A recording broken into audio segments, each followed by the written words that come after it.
Hi everyone, and welcome to the first episode of A Met Feminist. I'm your host and scriptwriter, Kerry Draghi.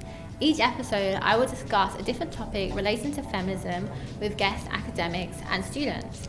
Our first episode will focus on the links between LGBT people and feminism. Before we get into our discussion, let's introduce what feminism means to our viewers. Feminism has a complicated history, and there are a lot of misconceptions in the media. Feminism is not about giving women all of the power in the world so that men then become the oppressed sex. It is about getting rid of the idea of power so that everybody, regardless, is free to live a life without discrimination.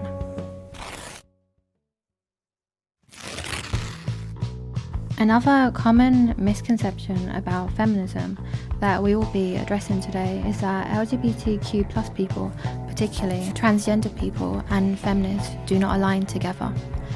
In the 1960s and 70s US and England, both feminism and the radical gay and lesbian movements shared many of the same beliefs, mostly freedom from gender norms and to stop government control over how we express our sexuality.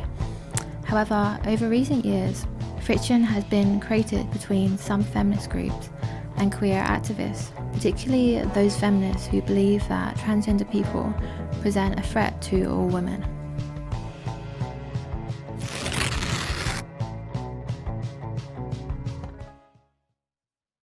That was an interesting look back at feminist and queer history. With me today is my guest, Alice Stepani, the Rainbow Room coordinator. So Alice, firstly, could you introduce your role at the university, your pronouns, and how you first became involved in LGBTQ activism?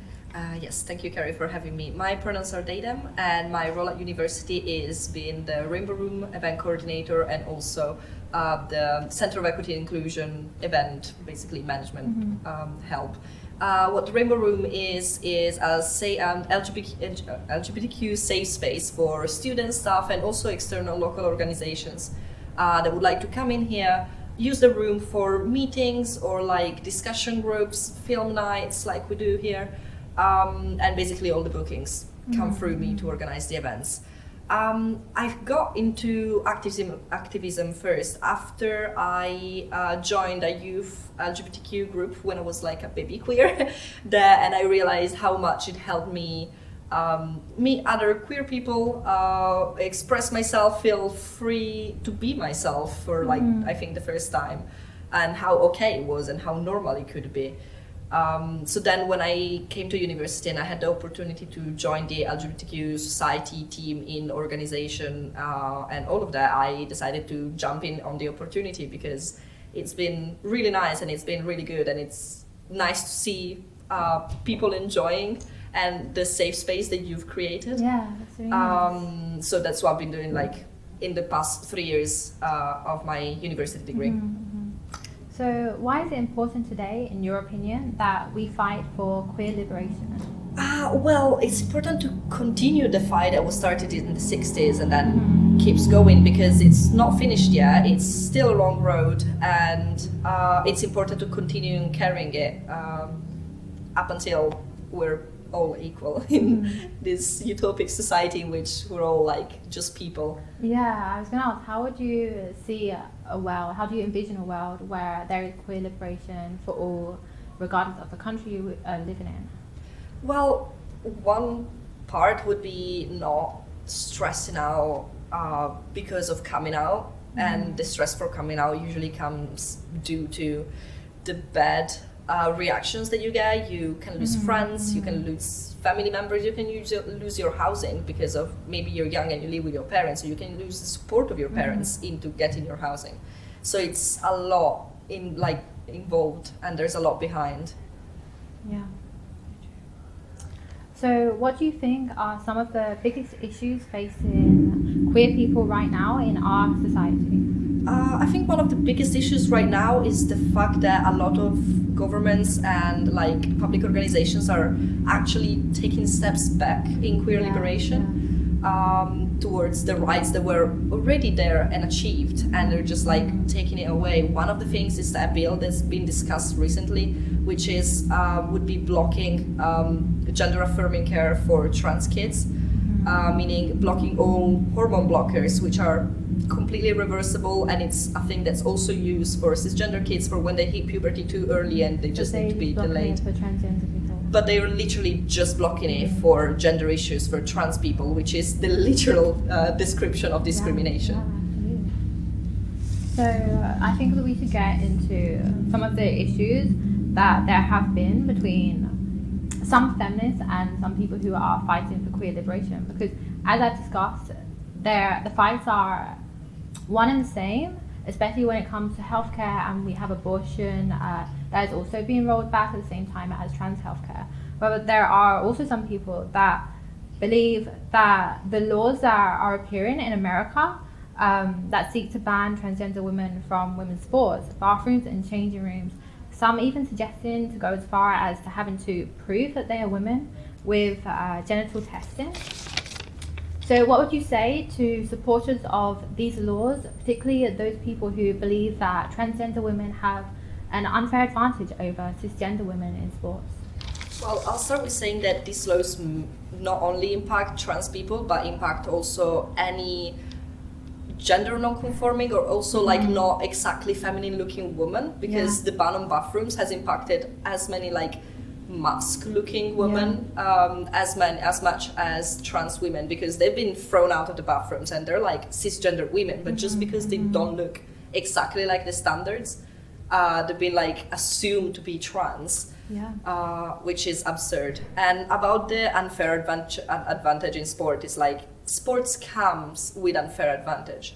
If I had to play basketball with basketball players, I would brutally lose because they're 2 meters tall, and that's an unfair advantage.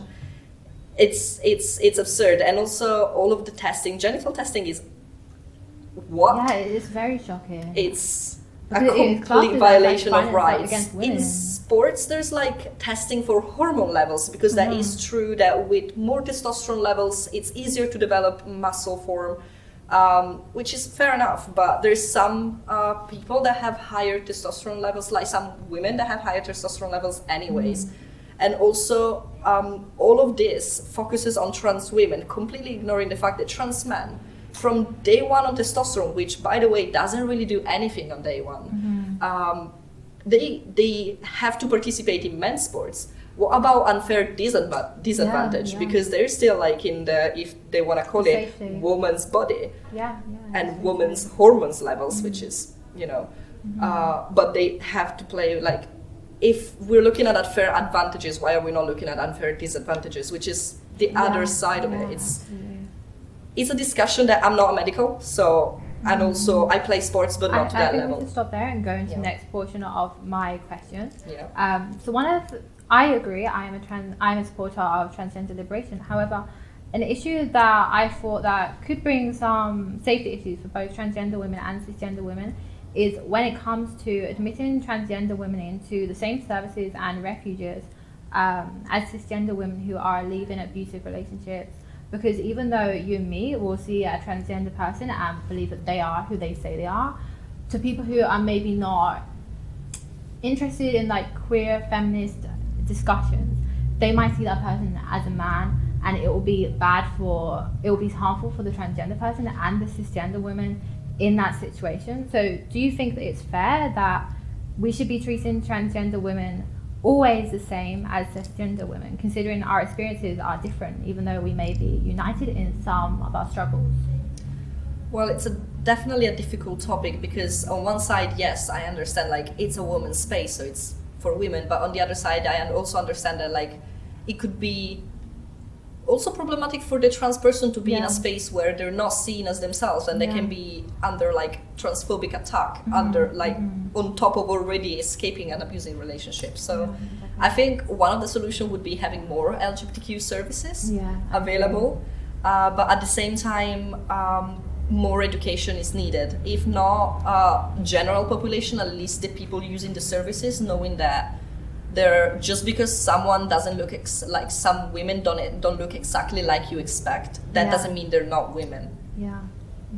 I think that is hard, because I would agree that transgender people should have their own like refuges for fleeing abuse. However, there would also be some people who could say, well, why are we separating them? Like, if transgender women are women, why not in the same services?